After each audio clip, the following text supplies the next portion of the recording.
Good afternoon to our NOIAW members and guests. I'm so glad you all could join us. I'm NOIAW member Giovanna di Biccari. Today we have NOIAW member Kathleen Guglielmo, owner of Ease into Italy travel agency, and she's also a citizen of the United States and Italy. We'll also be joined by Kathleen's associate from Polignano a Mare, Vito Galluzzi, owner of Apulia 70 Boutique Hotel. Thanks for joining us, Kathleen and Vito. How are y'all? Oh, wonderful, wonderful. Good afternoon. Very good. Yeah, great. Thank you, Giovanna.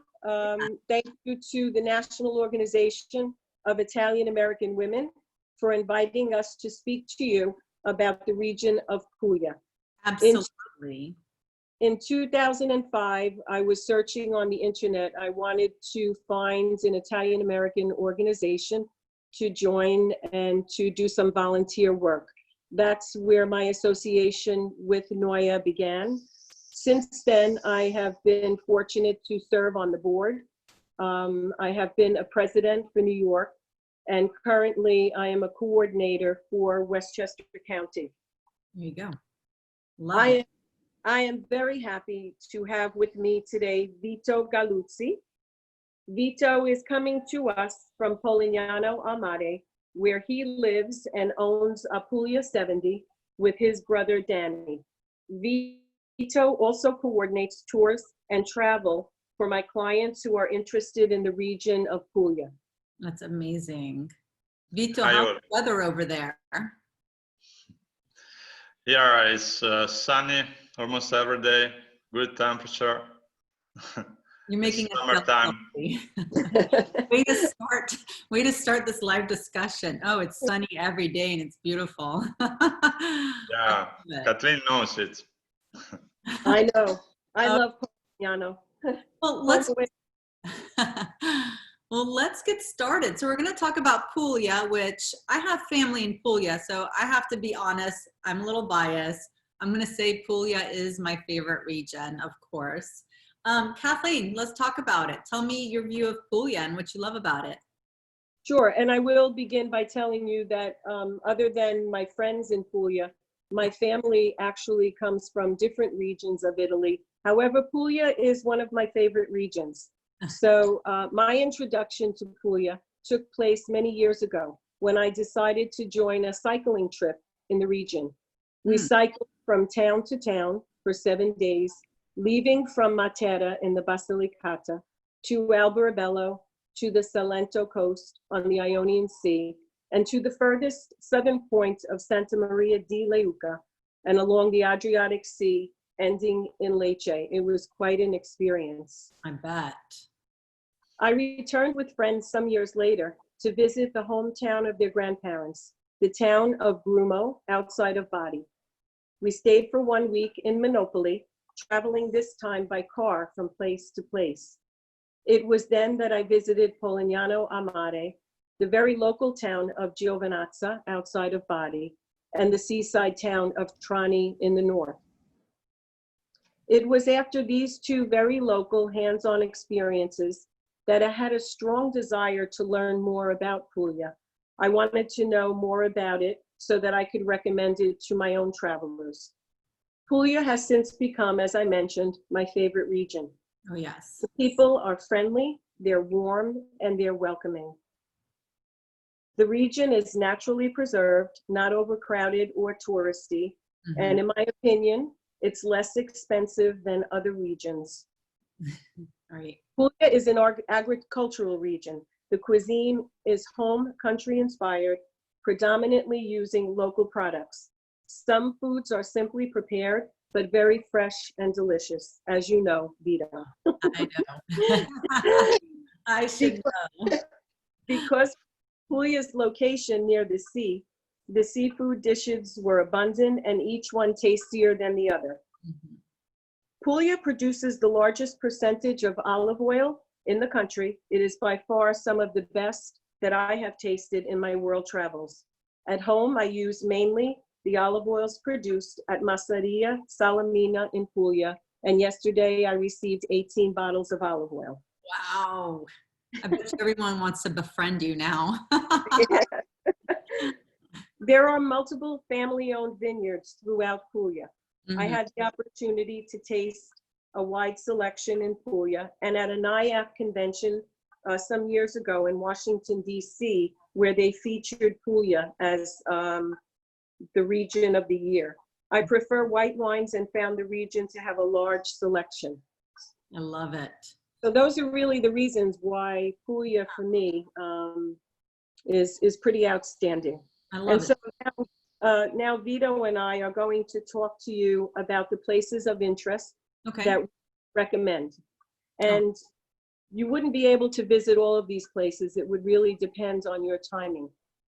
So we are going to talk to you about Alberobello, Polignano a Mare, Bari, Lecce, Ostuni, Trani, and the Salento coast. Okay. The first will be Alberobello, which in my opinion is a place not to be missed. And Vito will give you the highlights of Alberobello. Let me tell you, I just visited Alberobello last year, and I can't tell you how many people said to me, oh my gosh, I've seen that on Pinterest. I've seen it on Facebook. Yeah. And it is so easy to get to. You rent a car and you can make it there. Am I right, Vito? Yeah, here in this area of Puglia, we are in the middle between the two airports of Bari and Brindisi. So it's very easy to reach this place, Alberobello, as soon as the others. And then you can rent a car and you can drive very easily because we have comfortable roads to connect these places. So this is another key point for Puglia because it's easy to drive to discover different places. So you can have some day trips to Alberobello and other beautiful places. Absolutely. Alberobello, you know, is famous for the trulli Yes. houses. You have seen it on internet, even if you didn't travel to Italy, right? Oh yeah. Oh yeah. I mean, I've been there, but they're gorgeous. And let me ask you, Vito, why were they designed that way anyway? Why did they make the Trulli homes like little troll houses? Can you tell me that story? Yeah, they have a particular story because there were some very simple kind of accommodation given by the local nobleman who was giving accommodation to the farmers to populate the area where it was used to go for holiday in summertime. So they are very small and very simple, made with the local stone, Yes. with no particular techniques, just stones all together, and they have a very good isolation. For some reason, this is the only place in the world where you can find the original part of the town all made of trulli. So they have a particular architecture with these conical roofs, you know, and sometimes you can also find some symbols on the roofs, like those you can see in the picture in the middle, right there. Yeah, and it's so funny you said that because one of our viewers just a couple minutes ago, Sharon, posted, I love those homes and the unique symbols on each home. And now you're talking about it. So that's pretty neat. Yeah, sometimes they are referred to the people who are living in the trulli to recognize the family who was living here. Other times they have some kind of religious meaning. But in any case, they are funny to see. Beautiful. They are some of them are very old, but not so much because they are from the 17th century. Okay, While but it's amazing how big Alberobello is. Am I right? It's not just a few homes. It's like a little town in itself. Nowadays, you have a sort of two parts of Alberobello. You have the old one made all of trulli, and the newer one with the standard buildings. Okay. But no other place has the old town all made of trulli. In Puglia, you can find some of them in the countryside, almost everywhere, but not connected like those you can see in Alberobello in these pictures. And also there you will find a beautiful church with a conical had like the Trulli style in Alberobello, which is called the Sant'Antonio Church. Very nice to see. Yes. I love. Very nice. Very nice. So Kathleen, when was the last time your travel agency took a group to Alberobello? We were in Alberobello last May, 2019. Oh, okay. I took a group of travelers to the Amalfi Coast, and then we crossed over with my drivers, stopping in Matera, which Vito will speak to you about later. Mm-hmm. And we stayed 6 nights in Polignano a Mare with Vito and traveled around for the week. I've been to Alberobello a few times. The first, as I said, was on a bicycle. It was pretty amazing. Gotcha. Yeah. So we have a viewer just commented, the roofs were built like cones to avoid the payment of a taxation imposed on flat roofs. Now, I've also heard that story too. Yeah. These buildings have a sort of a keystone, so that's the local boss of the area. Mm-hmm. When someone was not paying the tributes, could take this stone, and then you will see the Trulli fall down. So that was the way it forced people to pay the tributes. Wow! Oh my Interesting. God. Yeah, very interesting. So eventually, I guess they had to pay some taxes before the big bad wolf would just blow their house down, I suppose. We also have a question already. What is the best time of year to visit Alberobello? Yeah, in my opinion, Alberobello is nice as in summer as in winter. In winter time, often in Alberobello you have a sort of a light festival, which is very nice because you have some pictures that are flashed on the Trulli roofs, and that creates a particular atmosphere in winter time, when it is also not so crowded, so it could be a good season. But also the spring is very good in my opinion. I agree. So you would say in the wintertime, one of the activities you could partake in Alberobello is visiting the lights and the light festival there. Yeah, okay. It's very magic. Yeah, it's very magical. All right, that sounds great. Let's see here, what we've got is just gorgeous. You look at all those pictures, I mean, I'm in love. Oh, now we're talking food. Food, so, okay. So I find that most of my travelers, when they travel to Italy, they're always asking for a very local recommendation for restaurants.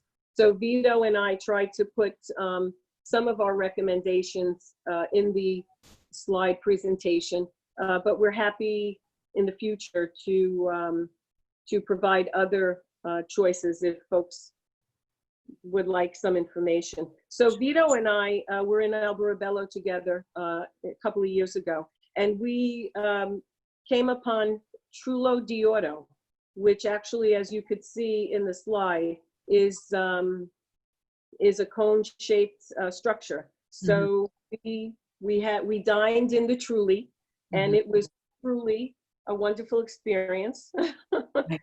The food, the presentation of the foods was very unique.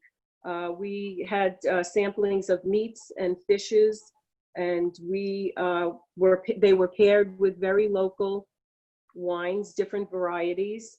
The staff and the owner were very friendly.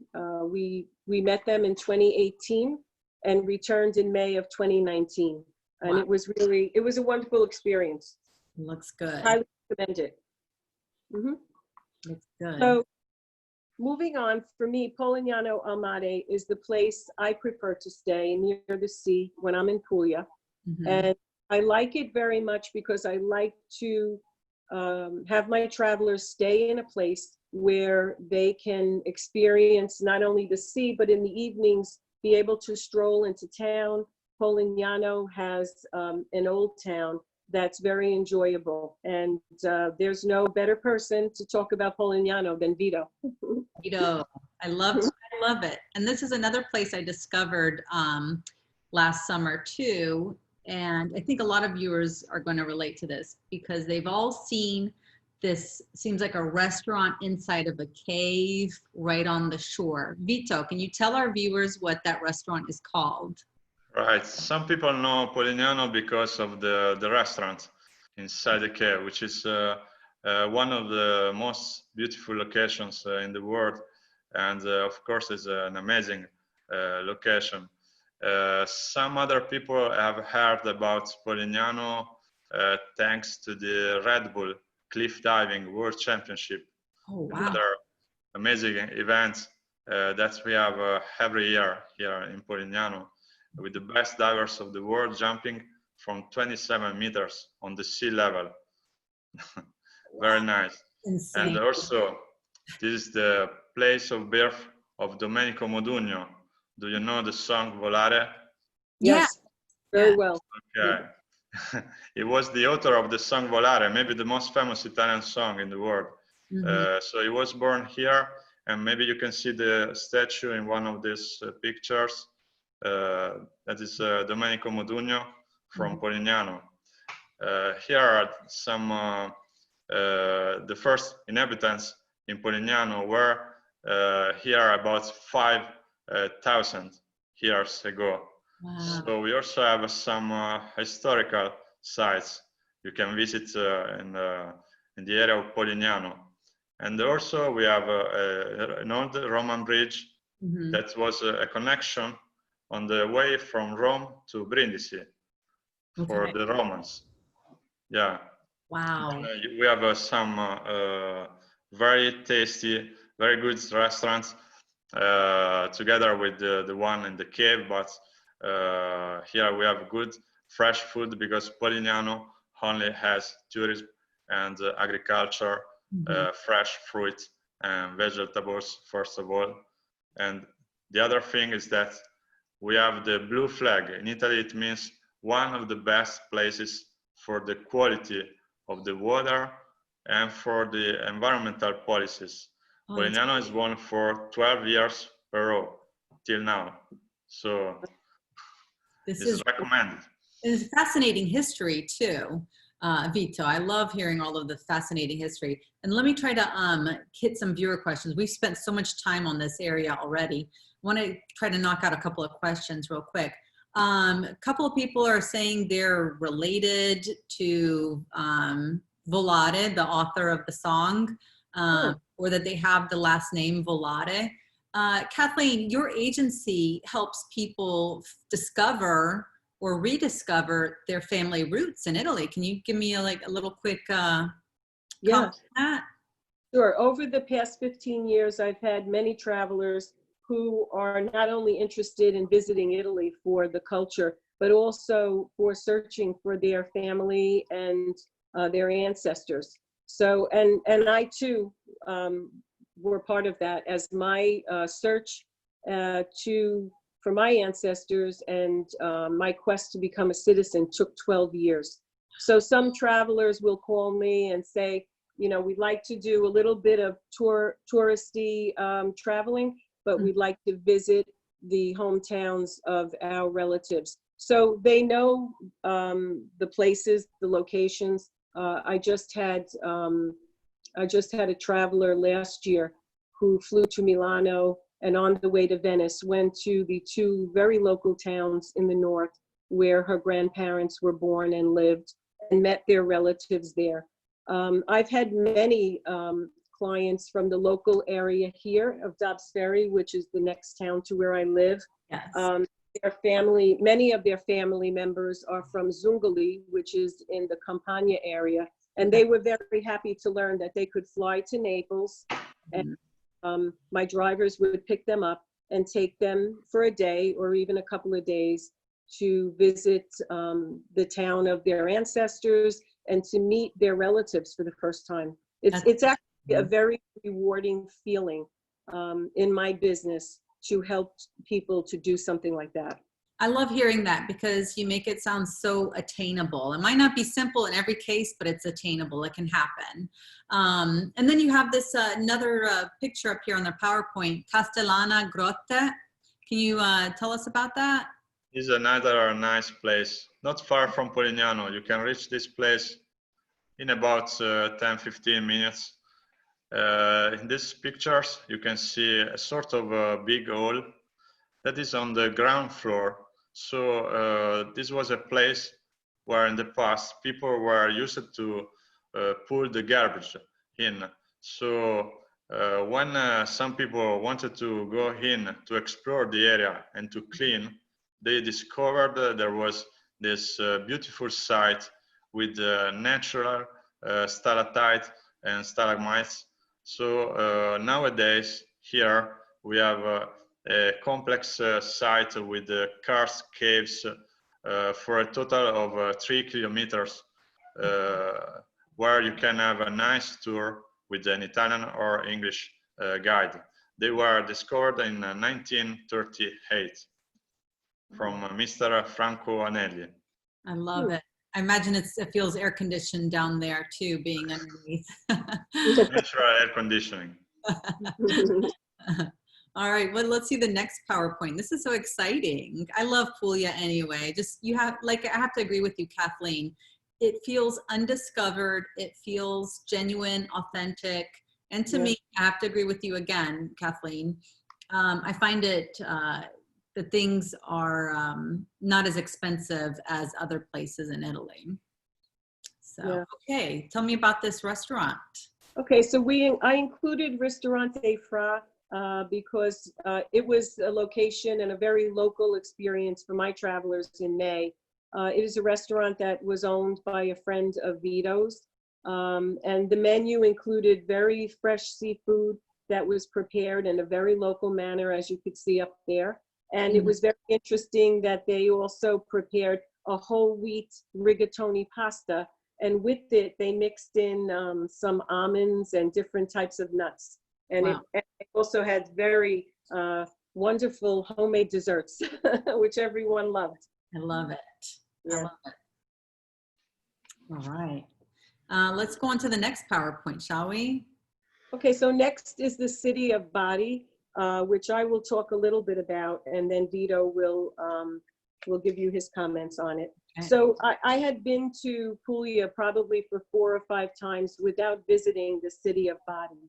But then in May, when I was there with my group, my tour director, Tiziana, who lives and was born in Monopoli, said to me, you have to experience Bari. So I thought of it as a big city. Maybe it was overwhelming, but quite the contrary.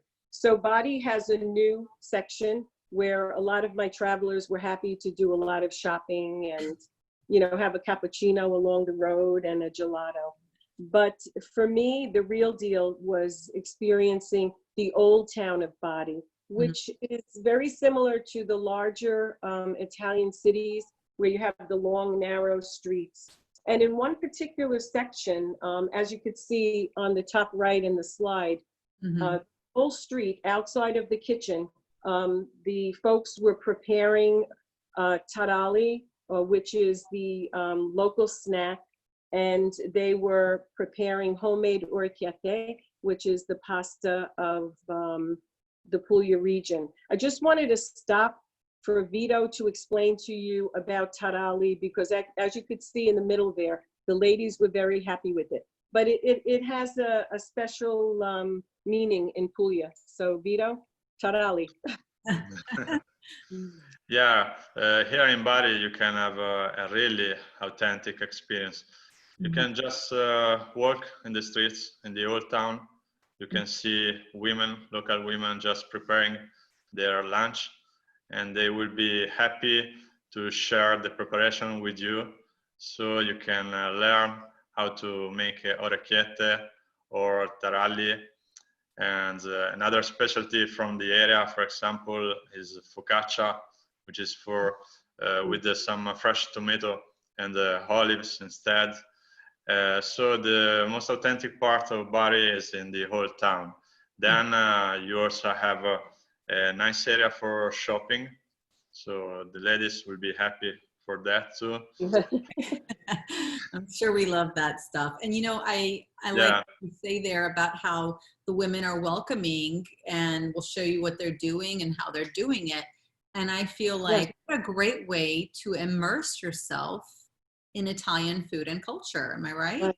Yes, I thought that that was one of the best experiences we had that week with respect to immersion, because not only in the old town did we see the preparation of taralli and orecchiette, but also we were able to visit the fruit and vegetable stands.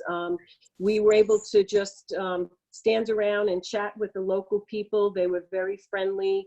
And it really gave me the feeling like I was back in my family's old neighborhood in the Bronx of Arthur Avenue. It was a very comfortable feeling and a good feeling. Nice. I love it. I love it. Yeah.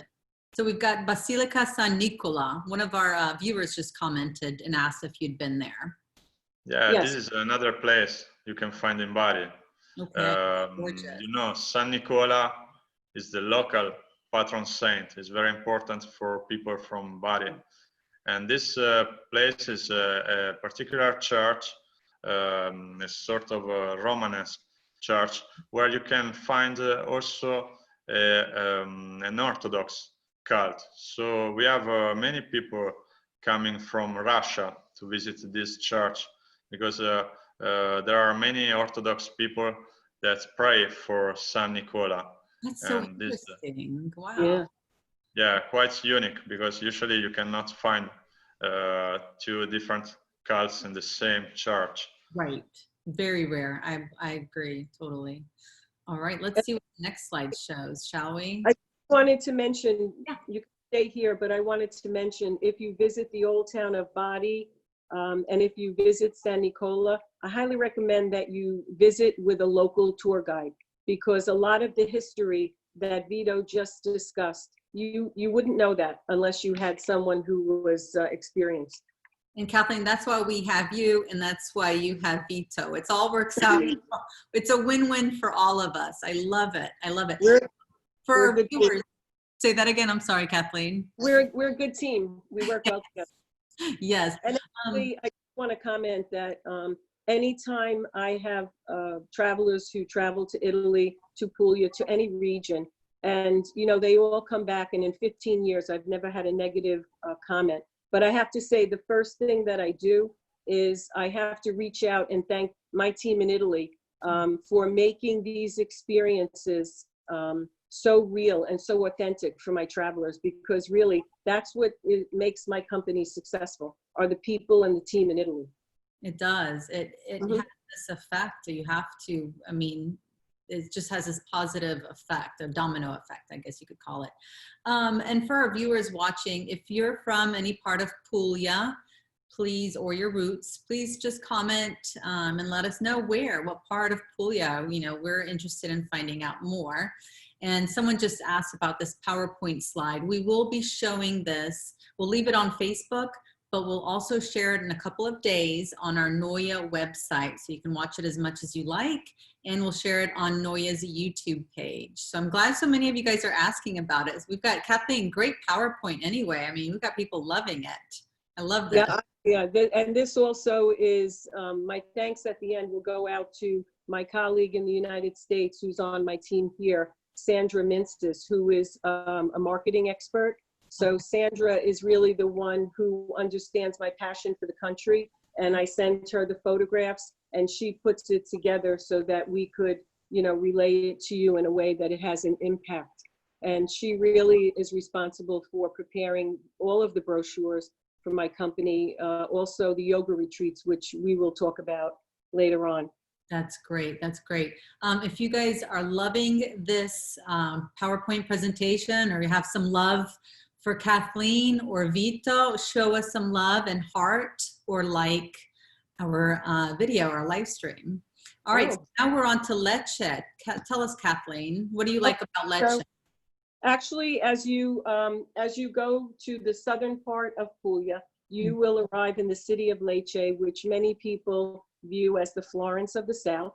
And that's because of the Baroque architecture and the beautiful churches. So Vito will talk to you about the highlights of Lecce, and he will also talk to you about the Salento coast, which is not too far from Lecce.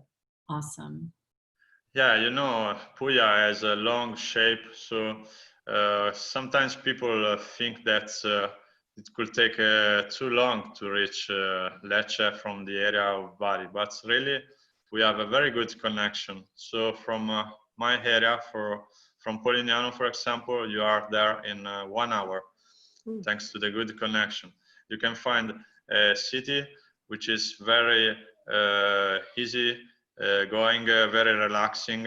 You can enjoy the Baroque style everywhere, because Lecce is also full of churches.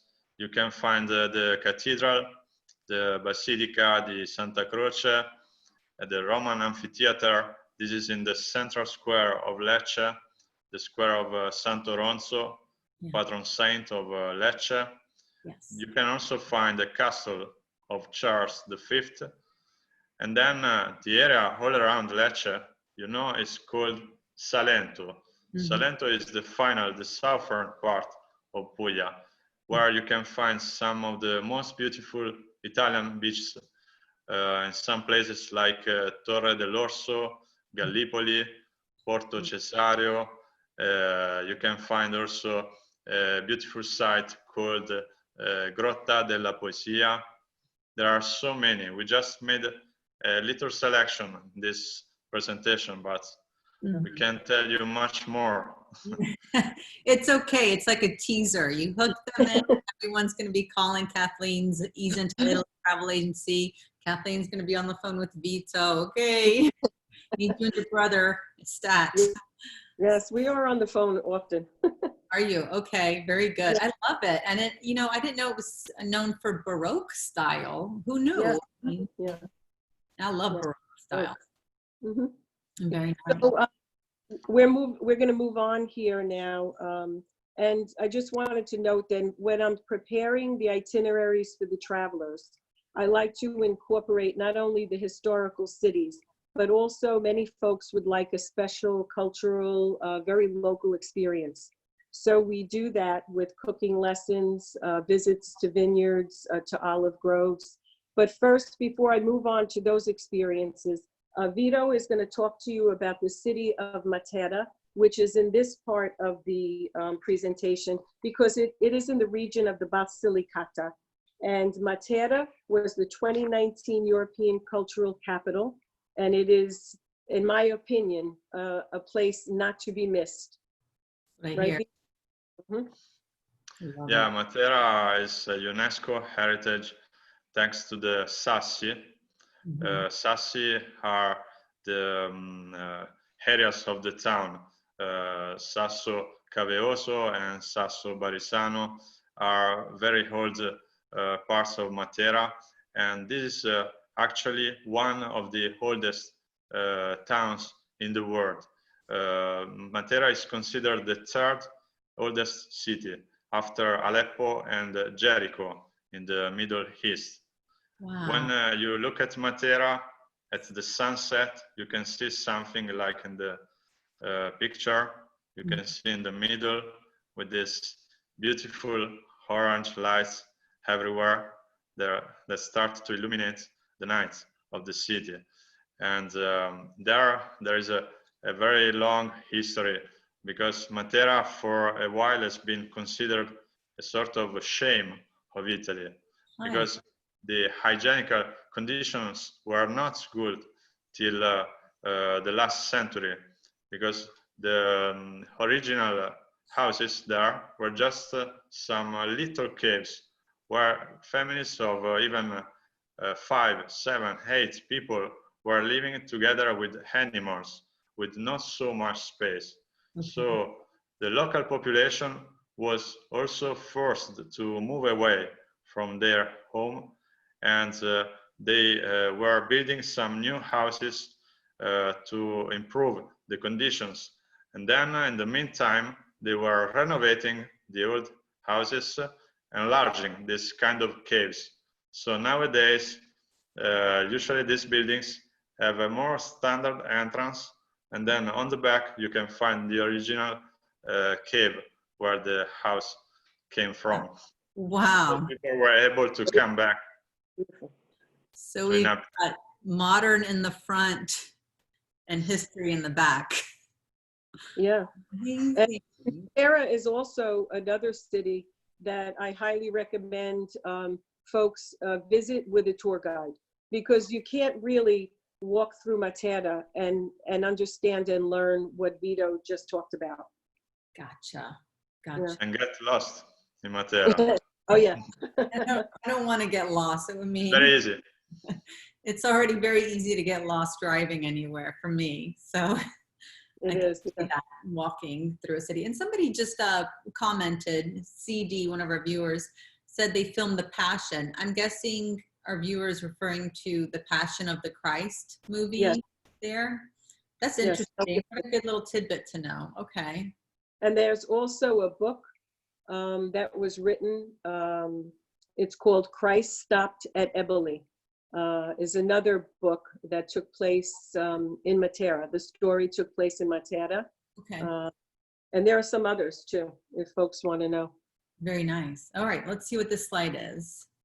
So we're going to move ahead now and talk a little bit about some of the local experiences that people would like to immerse in while in Puglia. So one of them is cooking lessons. And so I took my group to a place called Dire, Fare, Gustare, which means to say, to do, and to taste. It's owned by friends of mine, Marina and Mara. It takes place in a masseria in San Pietro. And it was one of the highlights of the trip.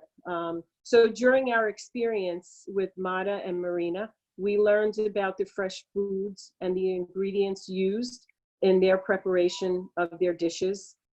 We prepared the typical tarale snack. Oh, yeah. Prepared meats with them, desserts. And I think the highlight was learning how to make orecchiette. And we learned how to make orecchiette with, I believe it was Marina's mother-in-law, who we all immediately wanted to call Nona. And as you could see, we had such a wonderful, enjoyable time with all of them. And so after we prepared all of the foods and it was ready, we all shared the meal together. And it was really a wonderful experience. I like to say that my orecchiette turned out like cavatelli. I'm sorry. It's all good. You got to adopt a new nonna. And Yeah, you got to enjoy good times. it was wonderful. And the thing that I try to do is I try to plan the itineraries for my travelers so they could get as much of these experiences in as possible. So on this particular day, we don't have to arrive at Dire, Fare, Gustare until 5 p.m. So on that day, we had a leisure day in Polignano with some suggestions by Vito and Danny, his brother. So the travelers on that day, they could do boat rides in Polignano, and some of the travelers decided on massages. So it worked out well. We really do think about the day and how to plan it. Love it.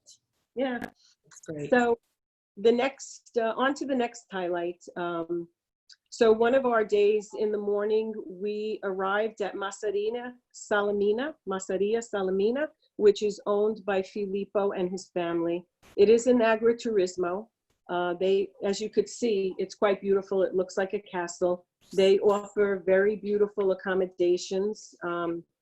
And what we learned there, because it's set in an olive grove, so Filippo taught us about the olives, about the trees, the age of the trees, how his family cares for them, and how at the end of October, they harvest the olives to prepare their olive oils. So then we were invited into his dining area where he set up a pairing of his olive oils and certain foods of the region. And he really taught us, even as we actually drank the olive oil. So he taught us how you know a good olive oil with the burning in the throat. It was really a wonderful experience. So I set that day up with a visit to Masseria Salamina. And then after that, we went to the nearby city of Ostuni, which is called the White City, which Vito will talk to you about. Okay.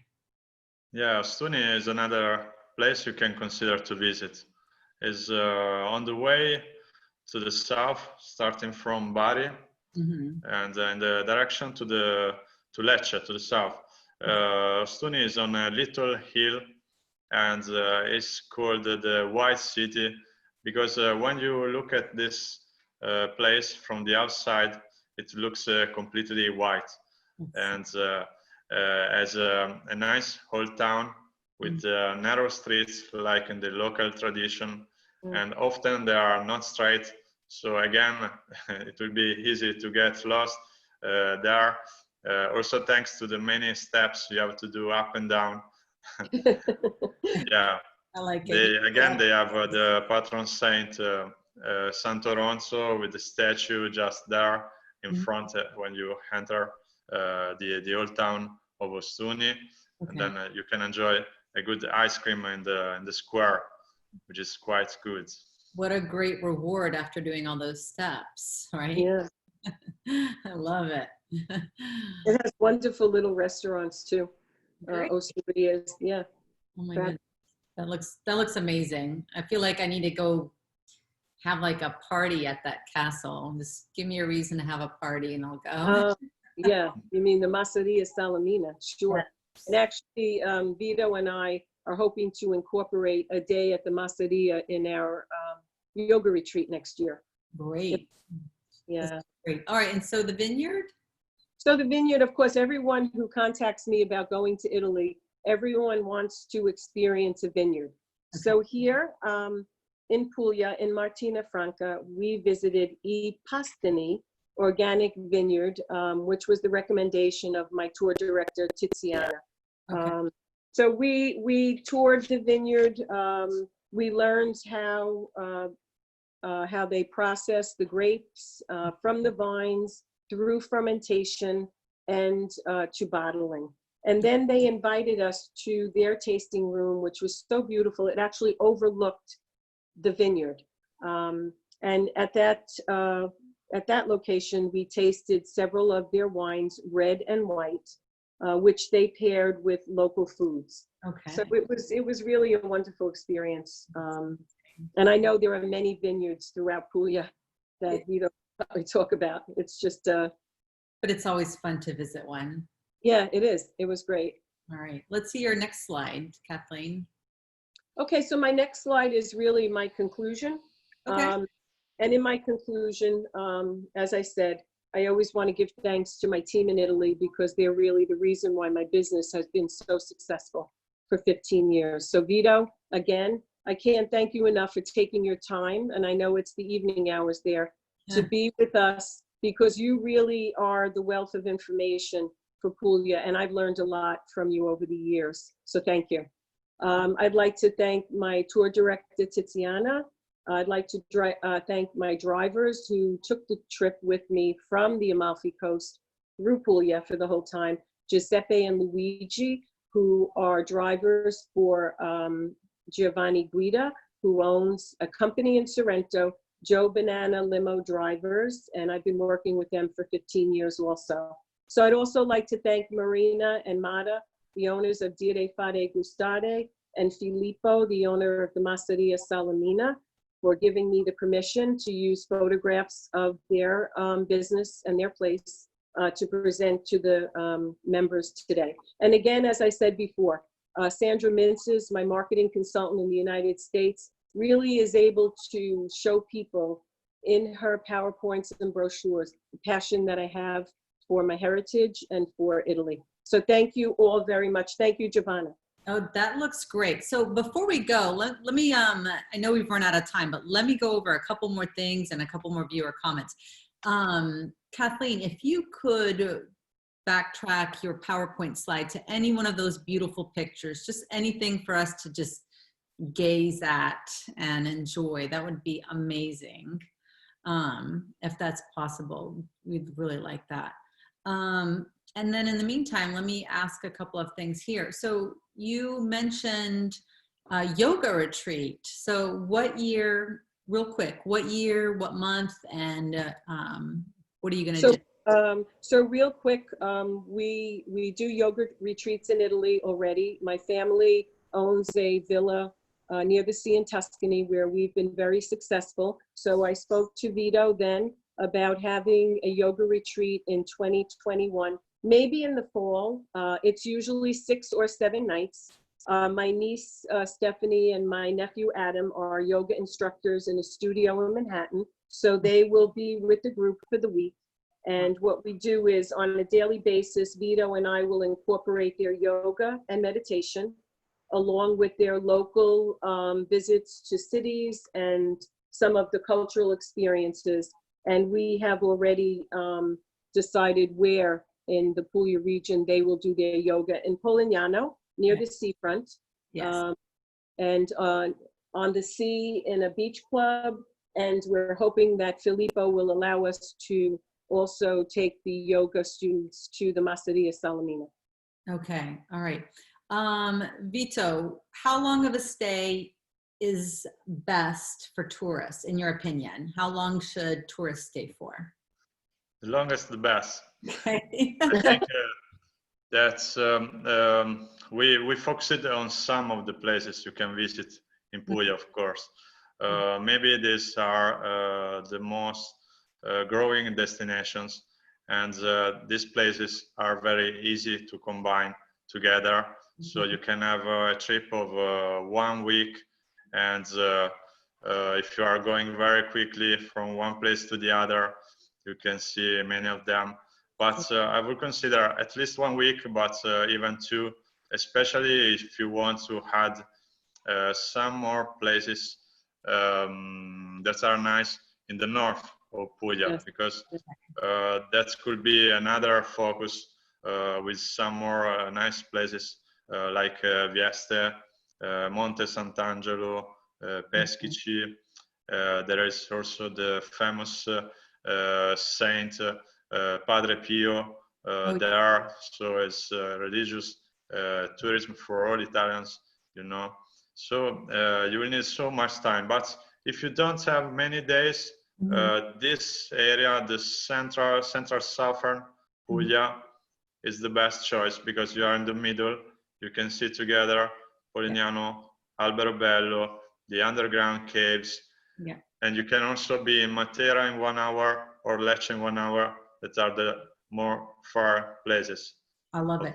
So Vito, in 3 words, what are the top 3 activities you think people should partake in Puglia? What are the top 3 activities?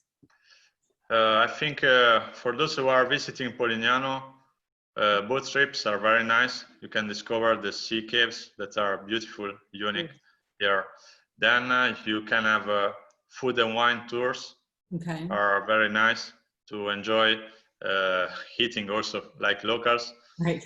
Then you can have some easy walking with daily trips to visit more destinations apart from those who are staying for the night.